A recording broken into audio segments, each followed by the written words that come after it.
বিরতির পর স্বাগত। আজ কৈলাসহরে গেছেন রাজ্যের মুখ্যমন্ত্রী ডক্টর মানিক সাহা এবং কৈলাসহরে বিভিন্ন প্রজেক্টের তিনি উন্মোচন করেছেন।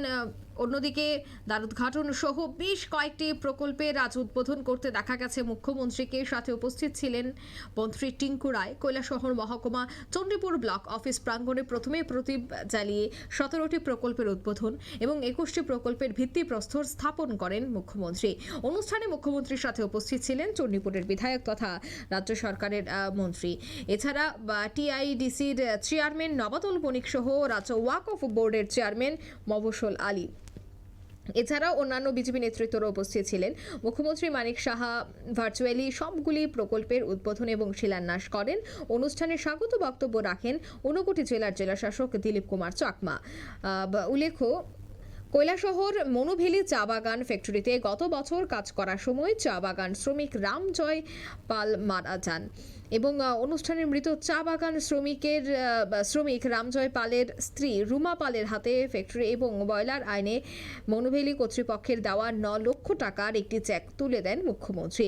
অনুষ্ঠানে বক্তব্য রাখতে গিয়ে মন্ত্রী টিঙ্কু রায় বলেন যে মুখ্যমন্ত্রী মানিক সাহার নেতৃত্বে 2023 সালে রাজ্য সরকার প্রতিষ্ঠা হওয়ার পর সরকার প্রথম বর্ষপূর্তিতে 2024 সালে 8 মার্চ মুখ্যমন্ত্রী মানিক সাহা কৈলাসহরে এসে অনেকগুলি প্রকল্পের উদ্বোধন করেছিলেন।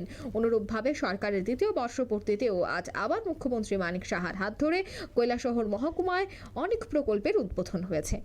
এবং এই অনুষ্ঠান থেকে কি বলছেন রাজ্যের মুখ্যমন্ত্রী ডক্টর মানিক সাহা শোনাচ্ছি। 87 জন মতো ইনভেস্টর আমাদের মুভ করেছে ত্রিপুরা সরকার এবং তার মূল্য প্রায় 3700 কোটি টাকা যে ইনভেস্ট ওনারা করে, সেটা আগে কিন্তু আমরা কোনোদিন দেখিনি। বিভিন্ন সেক্টরে এখন মানুষ বাইরের থেকে আসছে। আমরা ছোট হতে পারি আমাদের রাজ্য, আমাদের সারা ভারতবর্ষের মধ্যে তৃতীয় পপুলেশনের দিক দিয়ে আমরা তৃতীয় থার্ড পজিশনে আমাদের স্মল স্টেট হিসাবে, এবং তা সত্ত্বেও একমাত্র আমাদের যে নিজস্ব প্রচেষ্টা এবং আপনাদেরকে নিয়ে সবাই মিলে আমরা যেভাবে কাজ করছি, তাতে করে এখন দেখা যাচ্ছে ত্রিপুরাতে আমাদের জিএসডিপির কথা যদি বলি, নর্থ ইস্টার্ন জোনের মধ্যে আমরা কিন্তু এখন সেকেন্ড। তো উনি শেষ পর্যন্ত বললেন যে আমি আস্তে আস্তে করবো, কিন্তু আমরা প্রথমে যেটা করবো সেটা ধর্মনগর থেকে কৈলাসহরের রেল লাইন আমি করে দেবো, সেই কথাটা উনি আস্তে আস্তে আমাদের গভর্নমেন্ট সরকারের অনেক সুবিধা। আগে আমরা দেখতাম সমস্ত জায়গায় নিজে একটা খুন সন্ত্রাসের রাজনীতি আমরা দেখেছি, কিন্তু আমাদের সরকার আসার পর এই যে আজকে আমি বললাম যে ল অ্যান্ড অর্ডার সিচুয়েশন ত্রিপুরাতে একদম ভালো হয়েছে, একমাত্র আমাদের স্বচ্ছ নীতি এবং আমরা যে চিন্তাভাবনা আমরা চলাফেরা করি, চিন্তাভাবনা আমরা ধরি সাধারণ মানুষের যে সুরক্ষার প্রশ্নে আমরা যেভাবে চলাফেরা করি, সেই কারণে এখন ল অ্যান্ড অর্ডার সিচুয়েশন।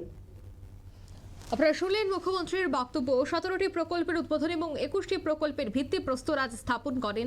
কৈলাসহরে ব্যাপক সাড়া পরিলক্ষিত হয়েছে এই অনুষ্ঠানকে কেন্দ্র করে। প্রচুর সংখ্যক সেখানে দেখা গেছে এলাকাবাসী এবং কৈলাসহরবাসীর উপচে পড়া ভিড়। এবং যে প্রকল্পগুলি এই মুহূর্তে হাতে নেওয়া হয়েছে তার কাজ খুব দ্রুত গতিতে চলবে বলেও কিন্তু জানাচ্ছেন উপস্থিত অন্যান্য অতিথিরা। নিয়ে নিয়েছে ছোট্ট একটি বিজ্ঞাপন বিরতি, সঙ্গে থাকুন।